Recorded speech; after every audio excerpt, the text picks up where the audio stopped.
Hello guys! Good morning! Nandito naman po tayo sa ating kusina at magluluto naman po tayo ng simpleng putahe lang po. Opo, ito po ay simpleng putahe lang. Mga tatlong ingredients lang po ito na gulay. Yes po guys, gulay lang po ang ating lulutuin. Ito po ang whole kernel corn, mushroom, tapos igigisa lang po natin siya sa bawang. Tapos, ang isasaw po natin ay ito po yung inadobo ko po kahapon para po mapakinabangan din. Yan po, ito po isasaw po natin. Lalagyan din po siya natin ng pineapple tidbits at saka lalagyan din natin siya ng oyster sauce. So, yan po guys ang ating pong ingredients. Bali, 6 lang po yan. Simple lang po yan. Kahit paano maging social tayo sa pagkain ng gulay. So, first po, nagpainit na po tayo ng ating kawali. Tapos, lalagyan lang po natin siya ng konting-konting mantika para maigisa lang po ang ating bawang. And then, pagkatapos niya, pag mainit-init na po, lagyan na po natin ang ating bawang. Tapos, syempre, halo-haluin lang po natin. Para po makuha po natin yung kulay niyang hindi naman po ganong brown. Tama lang. Nasa inyo na po yan guys kung paano po kayo mag-isa ng bawang.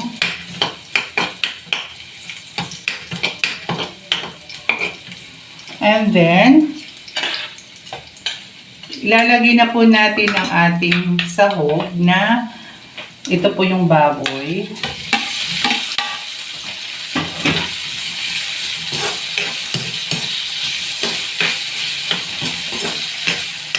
Wala po kasi ako magawa guys, kaya ito po nagluluto-luto na lang po ng kung ano-ano lang maisipan at kung ano lang makikita dito sa loob ng kusina. Since nakabili pa ako ng mushroom at saka corn, whole corn, ano tawag dito? Whole kernel corn. So, yan na lang po. Actually, gusto ko rin po itong lagyan ng carrots, pero tinamad na akong lumabas, kaya ito na lang muna sila. Next, ilalagay na po natin ang mushroom. Ito po.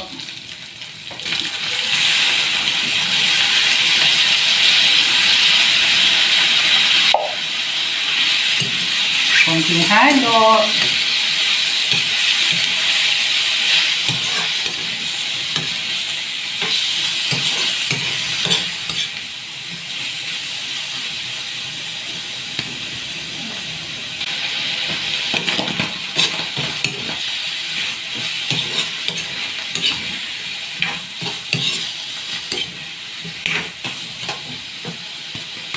Next, isusunod na po natin ang whole kernel corn.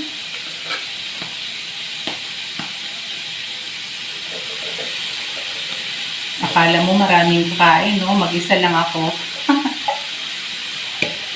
Pero hanggang hapunan ko na po ito, guys. Then, haluin.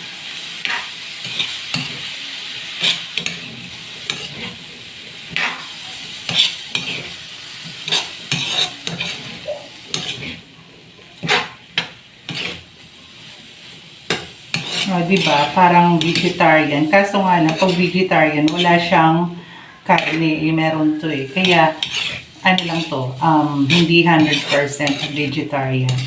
Pero okay lang naman guys, kasi hindi naman ako parati kumakain ng baboy. More on gulay talaga ako, kaya ganito po. Kung ano lang po maisip. So, paano-paanohin po na natin. Lalagyan po natin siya ng konting toyo lang po. Konting-konti lang. Hindi naman karamihan. Konti lang, paano lang.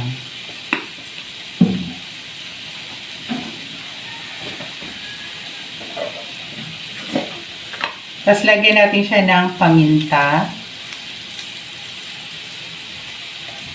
Tapos, konting vichin.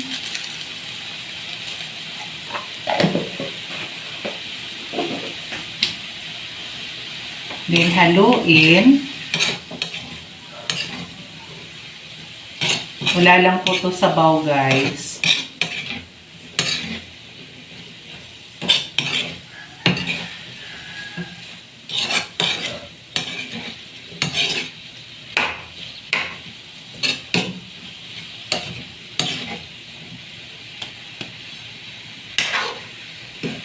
Sana maging masarap siya.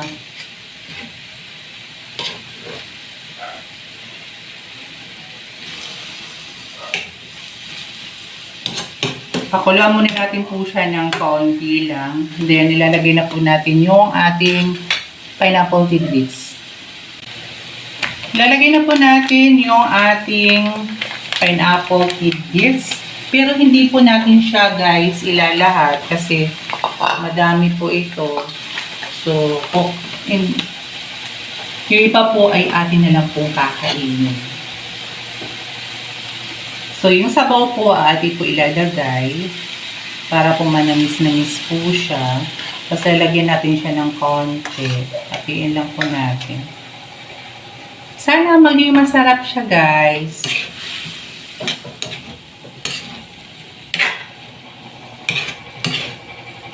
Hindi ko alam po anong tawag dito. Basta hinalo-halo ko na lang. Kumbaga, experiment lang siya.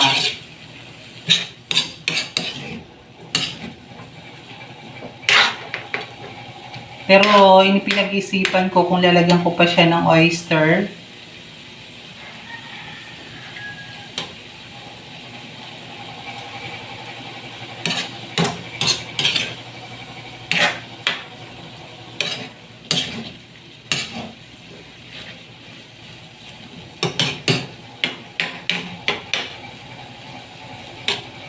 Lagyan pa natin siya ng konting toyo kasi para siyang matabang. Matamis lang yung nalalasahan ko, kaya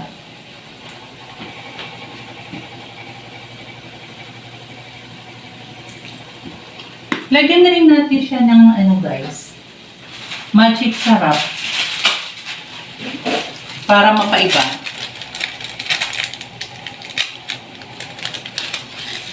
Diba?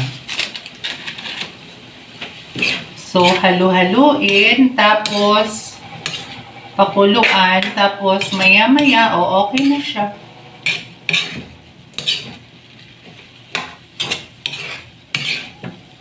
So, hanggang na po ito, hanggang hapunan na po. Hanggang hapunan na to, guys.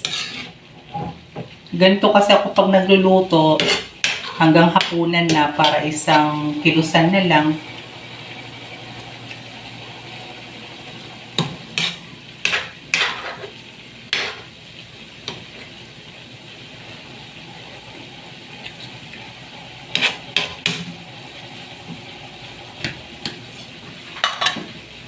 Tapos, pakuluan na lang po siya natin, guys, ng ilang minutes lang. Tapos, luto na po siya. Tsaka, kain na po tayo.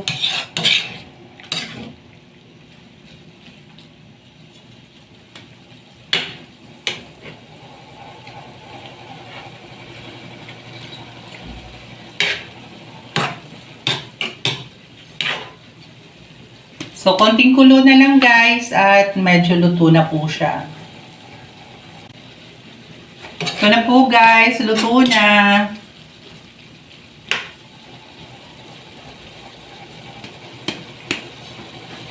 So, patayin na po natin yung kalan. Una-una ko po yung gas bago ko pindutin ang kanyang gas stove.